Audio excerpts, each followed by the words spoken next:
आलीदेखि थालीसम्म, गोठदेखि ओठसम्म आवाजविहीनको आवाज यो हो कृषि टेलिभिजन। हामी छौँ 24 घण्टा तपाईँको साथमा। नमस्कार, म जेबी शाह कार्यक्रम कृषि संवाद लिएर यहाँहरूमा आज उपस्थित भएको छु।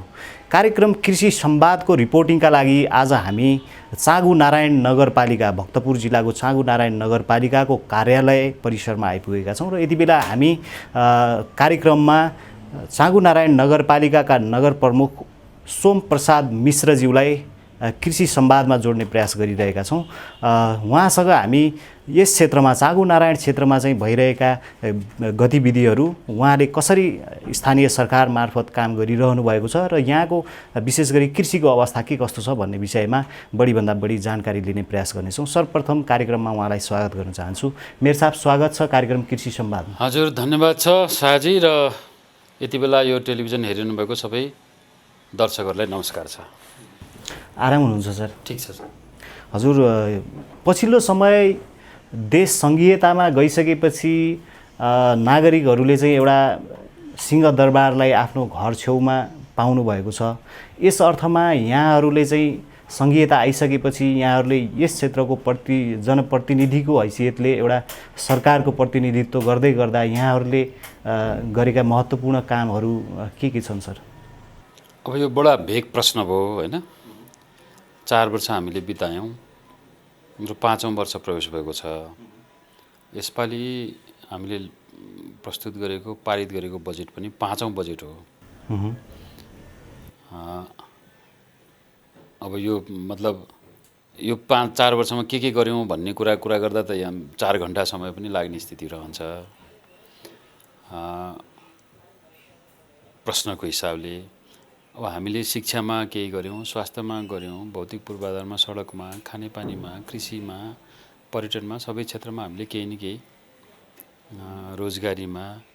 सङ्घीयता आइसकेपछि जनतासँग ठ्याक्कै सरकार चाहिँ नजिक भएर काम गरिरहेको छ। यस अर्थमा चाहिँ काम गर्ने एउटा शैलीमा र यहाँ देखिएका परिवर्तनहरू चाहिँ केही महत्त्वपूर्ण परिवर्तनहरूलाई सम्झिँदाखेरि हामीले चाहिँ नि एक घर एक खानेपानी, स्वच्छ पिउने पानीको धारा भनेका थियौँ। करिब हामी यो वर्षको अन्त्यसम्ममा हामी कम्प्लिट गर्छौँ होला। सडकहरू हामीले करिब 400 साना ठुला रोडहरू छन् हाम्रो नगरपालिकामा। त्यो सडकहरूको स्तरोन्नति करिब 60% हामीले सम्पन्न गऱ्यौँ। शिक्षामा अलिकति शैक्षिक प्रणालीलाई, त्यसको गुणस्तरलाई, सामुदायिक विद्यालयको शिक्षाको गुणस्तरलाई सुधार्नुपर्ने हाम्रो चुनौती थियो र छ पनि। त्यसमा हामीले केही कामहरू गरेका छौँ र शिक्षाको रिजल्ट चाहिँ नि ओभरनाइट नाप्न सकिँदैन कति काम गऱ्यौँ हामीले भन्ने कुरा। तर सामुदायिक विद्यालयमा विद्यार्थीहरूको सङ्ख्या बढ्न थालेको छ। संस्थागत विद्यालयमा, प्राइभेट विद्यालयमा घट्न थालेको छ र सामुदायिक विद्यालयमा बढ्न थालेको हुनाले हामीले त्यसमा अभिभावकलाई आशा जगाउन केही पक्कै सुधार भएको छ भन्ने हामी अनुमान गर्न सक्छौँ। स्वास्थ्यमा हामीले धेरै कामहरू गऱ्यौँ। अनएक्सपेक्टेड यो महामारी आएको छ। तैपनि महामारीलाई हामीले पहिलेदेखि पनि स्वास्थ्यमा पनि हाम्रो प्रायोरिटीमा हामी काम गर्दै आएको र पछि पनि हामीले काम गरिरहेको हुनाले त्यति धेरै क्षति हामीले हुन दिएनौँ। तुलनात्मक हिसाबमा हाम्रो नगरपालिकामा हामीले प्रत्येक वडामा एउटा स्वास्थ्य चौकी बनायौँ। अरू 3वटा हामीले सहायक जस्तो सहरी स्वास्थ्य क्लिनिकहरू हामीले थप्यौँ। यहाँलाई सम्झना छ, गत मङ्सिर 15 गते देशभरि नै 300 भन्दा बढी स्थानीय तहहरूमा त्यो चाहिँ स्थानीय अस्पतालहरूको, आधारभूत अस्पतालहरूको शिलान्यास भयो। हामीले चाहिँ मङ्सिर 28 गते उद्घाटन गऱ्यौँ। हाम्रो आफ्नै अस्पताल चालु छ। आज पनि 6-7 जना कोभिडको पेसेन्टहरू भर्ना हुनुभएको छ। त्यो हिसाबले हामी धेरै नगरवासीको जीवन बचाउन पनि सक्यौँ। अक्सिजनको हाहाकार भएको हुनाले आज अस्ति शुक्रबारदेखि नै हामीले अक्सिजन प्लान्ट जडानको कार्य सुरु गरेका छौँ।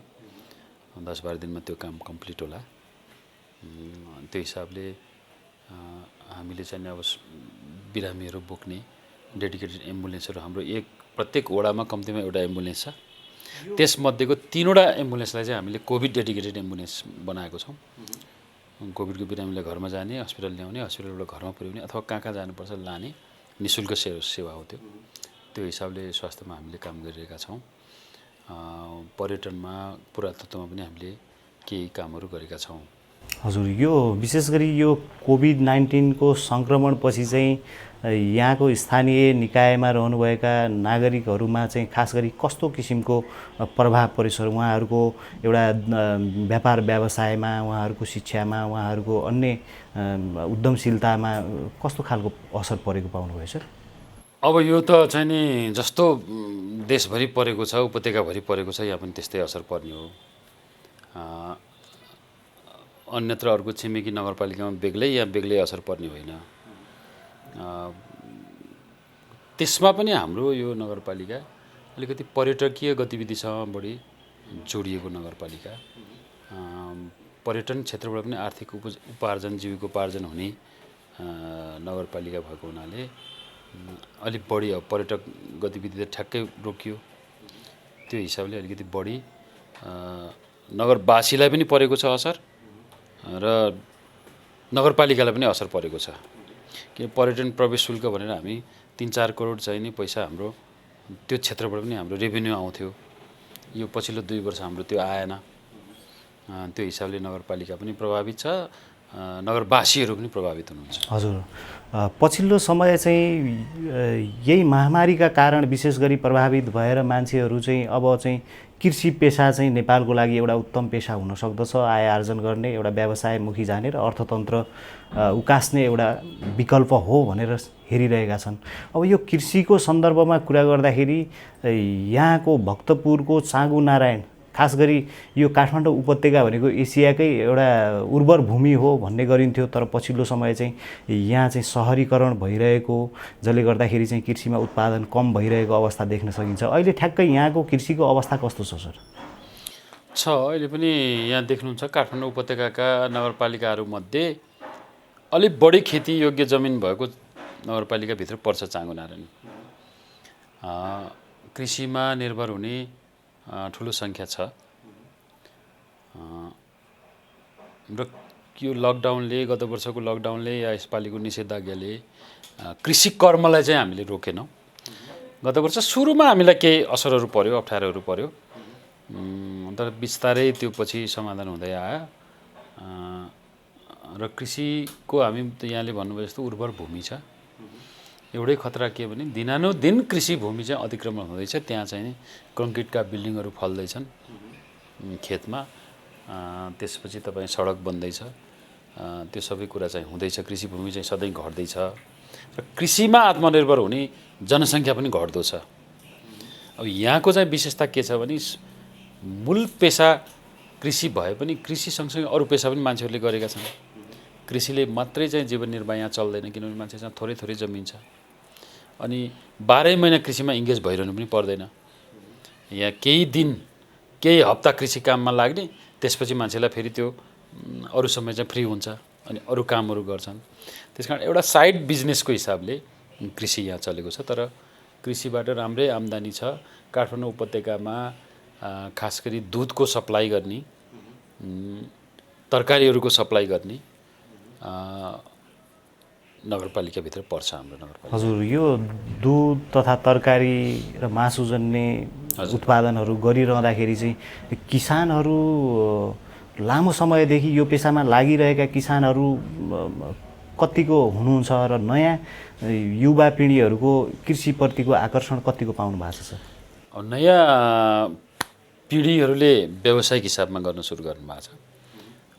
त्यो पनि, त्यसमा पनि हाम्रो यहीँकै स्थानीय बासिन्दाहरू भन्दा पनि अरू बाहिरबाट आएर जग्गा भाडामा लिएर के गरेर चाहिँ नि व्यावसायिक कृषि फर्महरू, तरकारी खेतीहरू, पक्षी पालनहरू, पशुपालनहरूको कामहरू भएका छन्।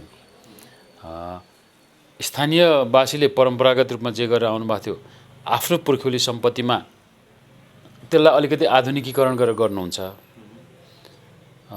अरू नयाँ चाहिँ उद्यमीहरूले जग्गा भाडामा लिएर किनेर ठुल्ठुलो फर्महरू चलाएर यसरी पनि गर्नुभएको छ। दुवै थरी हाम्रो कृषि उत्पादन चाहिँ छ।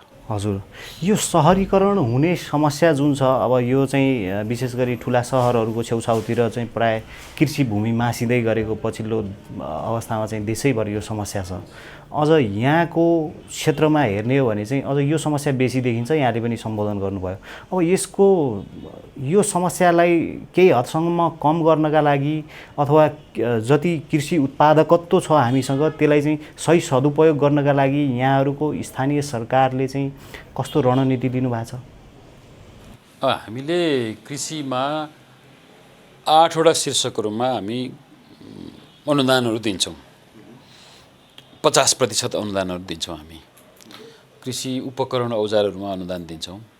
ट्र्याक्टरहरू भयो, अरू विभिन्न मेसिन औजारहरू भयो, मलहरूमा, कृषि चुनमा, बिउ बिजनहरूमा हामी 50% अनुदान दिन्छौँ। र धेरै यस्तो 8वटा शीर्षकहरू छन् जसमा हामी चाहिँ उन्नत जातका बिउहरू यो चिजहरूमा दिन्छौँ हामी कृषिमा। त्यो हिसाबले किसानहरूलाई प्रशस्त मोटिभेसनको काम चाहिँ यसले गर्छ जस्तो लाग्छ हामीलाई। पशुमा पनि हामी उन्नत जातका पशुहरू, बोयर जातका बाख्राहरू, बोकाहरू हामी वितरण गर्छौँ। गाईहरू पनि उन्नत जातको हामी दिन्छौँ र त्यसमा गाईमा त हामीले 80% अनुदान दियौँ। यसरी चाहिँ वितरण गरिरहेछौँ। त्यसले चाहिँ किसानहरूलाई ज्यादाभन्दा ज्यादा मोटिभेसन गरोस् र ज्यादाभन्दा ज्यादा ठुलो सङ्ख्यामा चाहिँ कृषिमा निर्भर हुने, कृषि पेसामा इङ्गेज हुने मान्छेलाई प्रेरित गरोस् भन्ने हिसाबले अब उहाँहरूलाई चाहिने ट्रेनिङहरू, प्राविधिक सहयोगहरू, कुनै रोगहरू लाग्यो चाहे कृषिमा होस् पशुमा होस् होइन, बालीनालीमा रोगहरू, त्यसको निःशुल्क प्राविधिक सेवा त छँदैछ। त्यसदेखि बाहेक उहाँहरूलाई चाहिने चिजहरूमा हामीले यसरी अनुदानको रूपमा सामानहरू हामी उपलब्ध गराउँछौँ। हजुर, यहाँले यो भन्दै गर्दाखेरि चाहिँ समग्रमा के बुझिन्छ भन्दाखेरि अब यी र यस्तै कार्यक्रमहरू चाहिँ देशैभर सञ्चालनमा देखिन्छन्। अब योले गर्दाखेरि चाहिँ के छ भन्दाखेरि कृषिप्रति एउटा पछिल्लो समय युवा पिँढीहरू आकर्षित पनि हुँदै गरेका छन् र कृषि व्यवसाय चाहिँ एउटा आधुनिकतातिर जाँदै गरेको अवस्था हो। तर ठ्याक्कै अब जुन एउटा सहरीकरणले गर्दाखेरि जग्गा खण्डीकरणको समस्या जुन छ यसलाई चाहिँ रोक्नका लागि चाहिँ सरकारले कुनै नीति निर्णयहरू त्यो गर्न सक्ने अवस्था, गरिरहेको अवस्था केही छ कि छैन सर? हुन त यहाँलाई भन्दा पनि अझ माथिल्लो निकायलाई सोध्नुपर्ने प्रश्न होला, तर तैपनि यहाँको एउटा स्थानीय सरकारको हैसियतले, सरकार प्रमुखको हैसियतले यसको लागि केही पहल गर्न सकिने र केही उपलब्धि हुने सम्भावना? यहाँको बुझे प्रश्न मैले सामान्यतया व्यक्तिको निजी सम्पत्तिप्रतिको त्यसलाई उपयोग गर्ने, बेचबिखन गर्ने कुरा उसको अधिकार हो भन्ने कुरा संविधानले किटान गरेको छ। त्यो हिसाबले तपाईँको जमिन टुक्रा गरेर बेच्न पाउनुहुन्न अथवा यो काम गर्न पाउनुहुन्न, यो काम गर्न पाउनुहुन्छ भनेर सायद कुनै तहको सरकारले भन्न सक्दैन। व्यक्तिको विवेकमा भर पर्ने कुरा हो। बनाउन सक्ने कुरा के हो भने पोलिसी।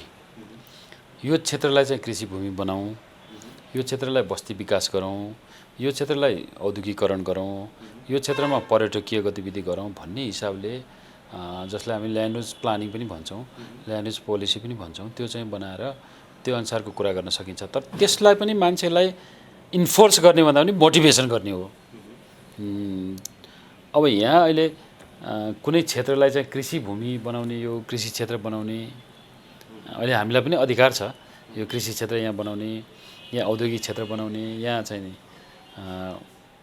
आवास क्षेत्र बनाउने भन्ने हिसाबले चाहिँ नि निर्णय गरेर हामी यसमा सङ्घीय सरकार, प्रदेश सरकार, स्थानीय सरकार सबैको आफ्नो आफ्नो रोल चाहिँ निर्णय गरेर जान सक्ने स्थिति चाहिँ छ। तर कुनै पार्टिकुलर एरियालाई कृषि क्षेत्र घोषणा गरौँ भनेर गयो भने त्यहाँको चाहिँ स्थानीय जनताहरू नाखुस हुने स्थिति छ। जहाँ कृषि क्षेत्र बन्यो त्यहाँ चाहिँ जग्गाको भाउ जाँदैन। त्यो खालको हिसाबले चाहिँ कृषि क्षेत्र चाहिँ कहीँ पनि नबनाइयोस् भनेर हाम्रा काठमाडौँ उपत्यकाका धेरैजसो नगरपालिकाले त्यो नगरपालिकाभित्र, हाम्रो नगरपालिकाभित्र कहीँ पनि कृषि क्षेत्र छैन भन्ने हिसाबले पनि निर्णय गर्नुभएको छ। हामीले चाहिँ जहाँ आवश्यकता पर्यो त्यहाँको वडाको सिफारिस जनमतको आधारमा कुरा गर्ने गर्छौँ। त्यसकारण यसलाई ठ्याक्कै रोक्न सक्ने, सहरीकरणलाई ब्रेकै गर्न सक्ने कानुनी व्यवस्था हाम्रो देशमा छैन। तर हामीले गर्न सक्ने के हो भने कृषिलाई प्रोत्साहन दिने, मोटिभेसन दिने, उत्प्रेरित गर्ने। जस्तो हामीले उद्यमशीलताको कार्यक्रमहरू गरिरहेका छौँ। उद्यमशीलतामा गत वर्ष हामीले, अब सबैले पाउनु भएन, यो श्रावणसम्म पाउनुहुन्छ, ती करिब 262 युवाहरूलाई, उद्यमीहरूलाई हामीले सहुलियतपूर्ण कर्जा उपलब्ध गराउँदैछौँ। कर्जा नेपाल ब्याङ्कले दिन्छ, नेपाल ब्याङ्क लिमिटेडले, प्रति व्यक्ति 3 लाख। त्यसको ब्याज हामी तिर्छौँ। उसले चाहिँ ब्याज पनि तिर्नु पर्दैन, कुनै धरोटी पनि राख्नु पर्दैन। त्यो उद्यमीले उहाँले चाहेको तालिम हामीले निःशुल्क उहाँलाई तालिम उपलब्ध गराएर उद्यमी बनाएर, उद्यम गर्न लायक बनाएर हामीले उहाँलाई ब्याङ्क पठायौँ। अब ब्याङ्कले उहाँलाई पैसा दिँदैछ। त्यसको सहुलियतपूर्ण कर्जा 5% चाहिँ नेपाल राष्ट्र ब्याङ्कले उपलब्ध गराउँछ ब्याङ्कलाई, बाँकी ब्याज चाहिँ हामी नगरपालिकाले तिर्छौँ ब्याङ्कलाई। अनि अब यसमा पनि हामीले कृषि क्षेत्रमा लाग्ने मान्छेहरूलाई विशेष प्रायोरिटी दिएका छौँ, फोकस गरेका छौँ। यसरी मान्छेलाई मोटिभेसन गर्ने, त्यतातिर उत्प्रेरित गर्ने एउटा कुरा भयो। तर तपाईँ यही काम गर्नुहोस् अथवा तपाईँको जमिनलाई यसरी नै प्रयोग गर्नुहोस् भनेर इन्फोर्स गर्न चाहिँ हामी सक्ने स्थितिमा हुँदैनौँ। संविधानले, कानुनले त्यसको एउटा सीमाहरू छ। ठ्याक्कै यो यहाँले 262 जनालाई चाहिँ एउटा कर्जाको सेवा हामी चाहिँ उपलब्ध गराउँदैछौँ भन्दै गर्दाखेरि यो 262 जना चाहिँ कुन एउटा मापदण्ड पुरा गरिसकेपछि चाहिँ त्यो 262 भित्र यहाँहरूले यहाँहरूले राम्रो प्रश्न सोध्नुभयो। यो हाम्रो गत आर्थिक वर्षको कार्यक्रम हो। यसको एउटा लामो प्रक्रिया हामीले सिलसिला करिब 1 वर्षको सिलसिला पार गऱ्यौँ। यो छनौटमा पनि गत वर्षको बजेट सेसनमा हामीले बजेट पारित गऱ्यौँ। श्रावणदेखिले हामीले यसको कार्यविधिहरू बनायौँ। सहुलियतपूर्ण कर्जा कार्यविधि, मेरो उद्यमशील विकास निर्देशिकाहरू बनायौँ। यसको सञ्चालक समिति बनायौँ। त्यसपछि आश्विनमा हामीले नेपाल ब्याङ्क लिमिटेडसँग MOU गऱ्यौँ। ऋण उहाँले लगानी गर्ने, नगरपालिकाले सिफारिस गरेको मान्छेहरूलाई उहाँले गर्ने। कार्तिकमा हामीले निवेदन आह्वान गऱ्यौँ। 1121 जना मान्छेहरूले एप्लिकेसन दिनुभएको थियो। त्यसपछि हामीले छानबिन गऱ्यौँ। 100+ एलिजिबल थिएन निवेदन, कसैको नागरिकता नभएको, कसैको के नभएको, डिटेल विवरण नभएको।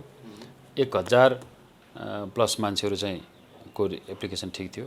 उहाँहरूलाई हामीले 1 दिने ओरिएन्टेसन गऱ्यौँ र उहाँहरूलाई 36वटा प्रश्नहरू सोध्यौँ, लिखित परीक्षाहरू लियौँ। त्यसको चाहिँ नेपालको एकजना राम्रो विद्वान चाहिँ साइकोलोजिस्टले त्यसको त्यो उत्तरहरूको अनुगमन गर्नुभयो, जाँच गर्नुभयो। को चाहिँ साँच्चै उद्यमी बन्ने खालको छ, को उद्यमी बन्ने छैन। त्यो हिसाबमा उहाँले 390 जनाको नाम सिफारिस गर्नुभयो। त्यो परीक्षाको कापी सबै लिएर उहाँ चाहिँ उपत्यका बाहिर गएर यहाँ चाँगुनारायणको मान्छे कसैले उहाँलाई नचिन्ने, उहाँले कोही चाँगुनारायणको नचिन्ने। अनि मेरो पनि उहाँसँग चिनजान सम्पर्क एकचोटि भएको। त्यसपछि त्यो होल प्रोसेसमा चाहिँ नि कुराकानी भएन। त्यसपछि उहाँले त्यो सिफारिस गर्नुभयो। अनि त्यो सिफारिस भएकोलाई हामीले 7 दिनको उद्यमशीलता विकास सम्बन्धी ट्रेनिङहरू दियौँ। ट्रेनिङ पनि IOले सर्टिफाइड मान्छे ट्रेनरहरूले, हाई लेभलको उच्चस्तरीय ट्रेनरले, राष्ट्रिय युवा परिषदले त्यसमा सहयोग गर्यो। उहाँहरूले त्यो ट्रेनिङ अर्गनाइज गर्नुभयो। फेसिलिटेटरहरू त्यसमा ट्रेनिङ दियो। ट्रेनिङबाट सेलेक्सन भएर आएको मान्छेहरूलाई अनि हामीले फाइनल्ली एप्रुभ गरेर ब्याङ्क पठायौँ। हजुर, यसमा चाहिँ यहाँको चाँगुनारायण नगरपालिकाको स्थानीय बासिन्दा लगायत बाहिरको पनि हुनुहुन्छ कि के छ यसमा? स्थानीय बासिन्दा हुनैपर्छ। स्थानीय बासिन्दा अनिवार्य शर्त छ नि, स्थानीय बासिन्दा हुनुपर्छ। अथवा केलाई पनि स्थानीय बाहिरको पनि यहाँ बसाइसराई आएर यहाँ स्थायी बसोबास गरेको भए त्यो स्थानीय हो, त्यसरी पर्छ। भनेपछि यहाँले अनुदान अहिलेसम्म जुन एउटा अनुदान वितरणको प्रक्रिया थियो, अब त्यसको प्रभावकारिता चाहिँ कतिको पाउनुभयो सर? अब हिजो एउटा स्थिति थियो अनुदानको, सिंहदरबारले बाँड्थ्यो। अहिले पनि कुनै कुनै अनुदान सिंहदरबारले बाँड्ने स्थिति होला, कसको पहुँच होला, उसले कृषि काम गरेको छ कि छैन कि, जसको पहुँच छ। अब केही त म सुन्थेँ त्यहाँ चाहिँ नि 50% त्यही दिने हो नजराना भने अनुदान पाउँछ अरे भन्ने पनि पहिला सुनिन्थ्यो हल्ला त। अब त्यो थाहा छैन। तर अब अहिले हामीले यहाँ बाँड्ने अनुदान त तपाईँले अघि देखिसक्नुभयो। यहाँ चाहिँ नि व्हिल चेयर माग्न आउनुभएको मान्छे कसले के पायो भन्ने कुरा त सबैलाई थाहा हुन्छ। हामीले कसैलाई नगरपालिकाले कसैलाई चाहिँ ट्र्याक्टर अनुदान दियौँ, कसले ट्र्याक्टर पायो भन्ने कुरा त सबै नगरवासीलाई थाहा हुन्छ। अनि यहाँ स्थानीय मिडियाहरूलाई थाहा हुन्छ। त्यो हिसाबले यसको चाहिँ हामीले सही गऱ्यौँ कि गलत गऱ्यौँ भन्ने कुरा त तुरुन्तै त्यहाँ हाम्रो परीक्षा पनि भइहाल्छ। त्यो हिसाबले चाहिँ नि 90%भन्दा ज्यादा, अब 100% भनेर म दावा नगरौँ, 90%भन्दा ज्यादा चाहिँ दुरुपयोग हुँदैन। जो निडी हो, जसलाई दिनुपर्ने हो, जसलाई आवश्यकता हो, जसले त्यो काम गरेको छ त्यसै कहाँ पुग्छ। हजुर अवश्य पनि। र यहाँको नगर क्षेत्र चाहिँ अब एउटा ठुलो बजारको छेउछाउमै भएको हिसाबले किसानहरूले बजारमा देखिएको समस्या भोग्नुपर्ने अवस्था त छैन होला र उहाँहरूले चाहिँ उहाँहरूले आफ्नो एउटा उत्पादनको सुरक्षित मूल्य चाहिँ पाएको अनुभव गरिरहनु भएको छ कि छैन? बजारको समस्या हामी कहाँ छैन। उपभोग्य सामग्रीहरू हामीले जति पनि उत्पादन गर्न सक्छौँ त्यसलाई बजारमा जान्छ, समस्या छैन। अब पर्यटकीय वस्तुहरू, ह्यान्डिक्राफ्टहरू हामी चाहिँ यहाँ उत्पादन गर्थ्यौँ, त्यो चिजहरू चाहिँ यो पछिल्लो कोभिडको कारणले चाहिँ त्यो चाहिँ जान सक्ने स्थिति भएन। तर कृषि उपजहरू चाहिँ लाई बिक्री नहोला कि भन्ने हामी कहाँ रेट के हो, मूल्य तलमाथि कति हो भन्ने एउटा कुरा भयो। त्यसमा पनि हामी यो वर्षदेखि हाम्रो नगरपालिकामै सानो कृषि बजारहरू हामी स्थापना गर्दैछौँ। 4वटा हामी यो वर्ष गर्छौँ। यहाँ उत्पादन भएको यही जम्मा गर्ने, यहीँबाट बिक्री गर्ने। कालीमाटी पुर्याउनु किन जाने, कालीमाटीको मान्छे यहाँ लिन आओस् न भन्ने हिसाबले हामी त्यो काम गर्छौँ। त्यो चाहिँ यहाँहरूकै एउटा स्थानीय सरकारकै मातहतमा हामीले ठाउँ सेलेक्सन गरेर बजेट पनि छुट्याएका छौँ। त्यो हिसाबले गर्छौँ हामी। हजुर, यो उत्पादन सँगसँगै एउटा गुणस्तरको कुरा पनि पछिल्लो समय एउटा महत्त्वपूर्ण विषय बन्दै आएको छ। अब विशेष गरी सहरी क्षेत्रमा र कुनै कुनै व्यावसायिक उत्पादन गर्ने उत्पादकहरूले चाहिँ एउटा त्यो सीमित स्वार्थलाई हेर्ने भएर चाहिँ यसमा विषादीहरूको प्रयोग बढी भएको पनि पछिल्लो समय एउटा समस्याको रूपमा छ। अब यस्ता कुराहरूलाई नियन्त्रण गर्न, गुणस्तर कायम गर्न कृषिमा कुनै पहल गर्नुभएको छ कि यसमा कतिको आवश्यक छ यो कुरा? अत्यन्तै धेरै आवश्यक छ। विषादीरहित उत्पादन गर्न सकियो भने त्यो सबभन्दा राम्रो बेटर हुन्छ। हामीले एउटा मोडलको हिसाबले अर्ग्यानिक खेतीको पनि तयारी गरिरहेका छौँ। एक खास ठाउँ कुनै विषादी कीटनाशक औषधि प्रयोग नगरिकन कम्पोस्ट मलहरू मात्रै प्रयोग गरेर त्यसलाई हामीले प्रायोरिटी दिने, अनुदानको कुरा हामीले गरिरहँदा पनि त्यसलाई हामीले प्राथमिकता दिने, अर्ग्यानिक उत्पादनलाई। विषादीजन्य चिज चाहिँ घटोस् भन्ने हिसाबले। तर यो ठ्याक्कै एसोसिएट भएको विभिन्न नगरपालिकाहरू वरिपरि यो चाहिँ एकदम कम्प्याक्ट हाम्रो बस्ती भएको हुनाले यो चाहिँ अब हामीले गरेर मात्रै पनि अर्ग्यानिक हुँदैन फेरि। तर त्यसलाई घटाउन चाहिँ सकिन्छ र हामी त्यो विषादीलाई कम गर्नेमा छौँ। हजुर, पछिल्लो समय एउटा युवाको सहभागिता बिना एउटा दिगो विकासको अपेक्षा गर्न सकिँदैन र कृषि क्षेत्रमा विशेष गरी युवाहरूलाई प्राथमिकतामा राखेर कार्यक्रमहरू ल्याउने गर्नुभएको छ। यहाँहरूले चाहिँ यसलाई कतिको महत्त्व दिनुभएको छ? मैले त्यो त अघि नै भनिसकेँ। हामीले नयाँ चाहिँ 292 जना मान्छेहरूमध्ये धेरैलाई हामीले कृषि क्षेत्रमै उहाँहरूमा युवाहरू नै बेसी हुनुहुन्छ। युवाहरू नै धेरै हुनुहुन्छ, उत्प्रेरित गरेका छौँ। कृषिमा आकर्षित पनि हुनुभएको छ। खास गरी तरकारी खेतीहरू र पक्षीजन्य पक्षी पालनहरूमा बढी चाहिँ युवाहरूको आकर्षण अहिले बढेको छ। त्यसमा त्यसलाई चाहिँ हामीले सहयोग गरिरहेका छौँ। हजुर, यहाँको चाँगु नारायण नगरपालिका चाहिँ एउटा यहाँले पनि भन्दै हुनुहुन्थ्यो एउटा पर्यटकीय क्षेत्र हो, पर्यटनको सम्भावना अति नै राम्रो छ र सँगसँगै एउटा यहाँसँग एउटा पर्याप्त वनजङ्गल पनि छ। भने यो पछिल्लो समय वनजङ्गलसँग जोडिएर पनि कृषिका कुराहरू अगाडि आएका छन् र पर्यटनले चाहिँ कृषिलाई अझ बढावा दिने, अझ प्रचार प्रसारमुखी र एउटा आकर्षणको केन्द्र पनि कृषि बन्दै आएको छ। यस हिसाबले चाहिँ यो पर्यटन र वनसँग जोडिएर कुनै गतिविधि गर्न र कृषि क्षेत्रलाई दिगो विकास गर्न सकिने सम्भावना छ सर? हामीले यहाँ कफीको पनि अध्ययन गऱ्यौँ र 1 वर्ष हामीले कफी लगायौँ, तर यहाँको क्लाइमेटले साथ दिएन। हिजो मात्रै पनि हामीले चियापत्तीहरू रोपिरहेछौँ। चियाको यसपालि हामी 10,000 बिरुवाहरू रोप्छौँ चियाको। गत वर्ष पनि रोप्यौँ। त्यो पर्यटकीय सम्भावनालाई पनि त्यसले उजागर गर्छ।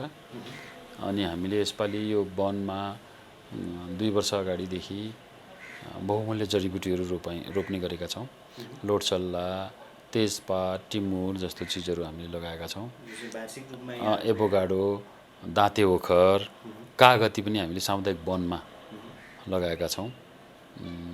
त्यसले चाहिँ नि पर्यटन क्षेत्रलाई पनि आकर्षित गर्छ, जीविकोपार्जनलाई पनि सहयोग गर्छ भन्ने छ।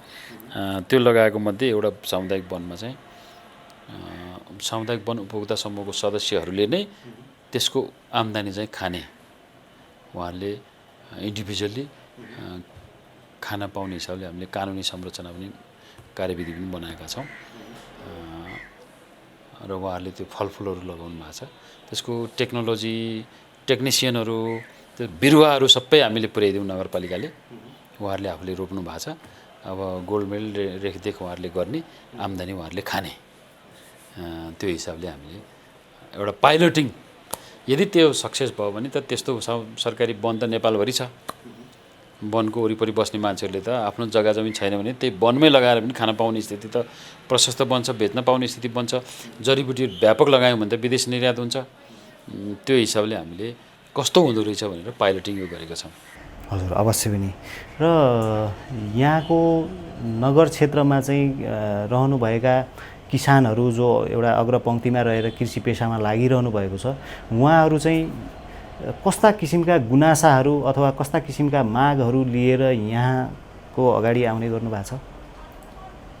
कृषकहरूको सामान्यतया अलिअलि हल्का सिँचाइको समस्या छ, त्यति धेरै छैन सिँचाइको कुरा। समयमा रासायनिक मल नपाउने एउटा समस्या छ। त्यसपछि अब कृषि अन्नबालीहरूमा रोग व्याधिहरू लाग्ने, कहिलेकाहीँ पशुहरूमा पनि लाग्ने समस्याहरू छ। सामान्यतः फ्रिक्वेन्टली रिपिट हुने यिनै समस्याहरू हुन्। सर, हामी कार्यक्रमको अन्तिम चरणमा आएका छौँ र अन्त्यमा यहाँ एउटा जनप्रतिनिधि भएको हैसियतले स्थानीय सरकारको नेतृत्व गर्दै गर्दा र जनतासँग प्रत्यक्ष रूपमा जोडिएर जनमुखी सेवा प्रदान गर्दै गर्दाखेरि चाहिँ खास गरी कृषिको क्षेत्रमा चाहिँ किसानहरूलाई अझ प्रेरित गर्न र कृषि क्षेत्रलाई एउटा समग्रमा दिगो विकास र उन्नतितर्फ डोर्याउनका लागि चाहिँ एउटा नीतिगत तहबाट अथवा कार्यगत कार्यशैलीका हिसाबले चाहिँ के सुधार गर्नु पर्ला, यहाँको सल्लाह सुझाव के छ सर? अब कृषि उपजहरूको न्यूनतम मूल्य तोक्नुपर्छ। एकदम स्ट्रेट फरवर्ड कुरा गरेँ मैले। हामी कहाँ यहाँ त अघि भनिए जस्तो बजारको त्यति समस्या छैन, तर पनि यहाँ पनि न्यूनतम मूल्यको समस्या छ। तपाईलाई पोहोर सालको हामीले अनुभव मेरो के छ भने त्यो सुरुमा लकडाउन हुँदा मान्छेहरू धेरै आत्तिए, तरकारी किन्न पनि मान्छे बाहिर निस्किन पाएनन्। पछि विभिन्न सङ्घ संस्थाहरूले तरकारी चाहिँ टोलटोलमा सप्लाई गर्ने स्थिति रह्यो, सहकारीहरूले। त्यो बेला चाहिँ मैले नोटिस गरेको कुरा के हो भने उपभोक्ताहरूले यो बढी छैन अथवा यो चिज छैन भनेर जो यहाँ बन्दैन त्यति बेला इन्डियाबाट ल्याउनु पर्छ त्यो चिज चाहिँ माग गर्ने, या चाहिँ किसानहरूको खेतमा चाहिँ तरकारीहरू कुहिने, त्यो बिक्री नहुने या बाहिर त्यसको कलेक्सन गर्न जान नमिल्ने नपाउने यो खालको स्थिति त्यो बेला हामीले देख्यौँ। देखेपछि हामीले त्यति बेलै यहाँ नगरपालिकाको बैठकले पनि निर्णय गरेर जिल्ला प्रशासन कार्यालयमा सिडिओ साहबलाई चाहिँ नि हाम्रो जिल्लामा चाहिँ बाहिरबाट तरकारी आउने कुरा रोक्नु पर्यो भनेर हामीले निर्णय पनि गऱ्यौँ, पत्रचार पनि गऱ्यौँ। यहाँ चाहिँ खेतमै कुहिने तर हामी चाहिँ इन्डियाबाट ल्याएर खाने अथवा त्यो टेस्ट त्यो माग्ने त्यो खालको स्थिति थियो। यो कुरालाई हटाउनुपर्छ। यसको निम्ति हामीले कृषि बजारको अलिकति प्रबन्ध पनि गर्नुपर्छ। त्यो बेला हामीले के देख्यौँ भने यहाँ उत्पादन भएको चिज चाहिँ यहीँ बिक्री केन्द्र राख्ने, अनि कालीमाटीदेखि अन्तदेखि बानेश्वरदेखि मान्छे यहाँ किन्न आउन् न, बेचौँ, अथवा यहीँकै लोकल मान्छेहरू पनि कसैले उत्पादन गर्छ बिक्री गर्छ, कसैले किनेर खान्छ, किन्ने मान्छे पनि त्यहाँ आओस्, बेच्ने मान्छे पनि त्यहाँ आओस्। त्यो हिसाबले कृषि बजारहरूको व्यवस्था गर्नुपर्छ भन्ने हामीलाई लाग्यो र हामीले यसपालि बजेट पनि राखेको छौँ। त्यसको निम्ति हामी तयारीमा पनि छौँ।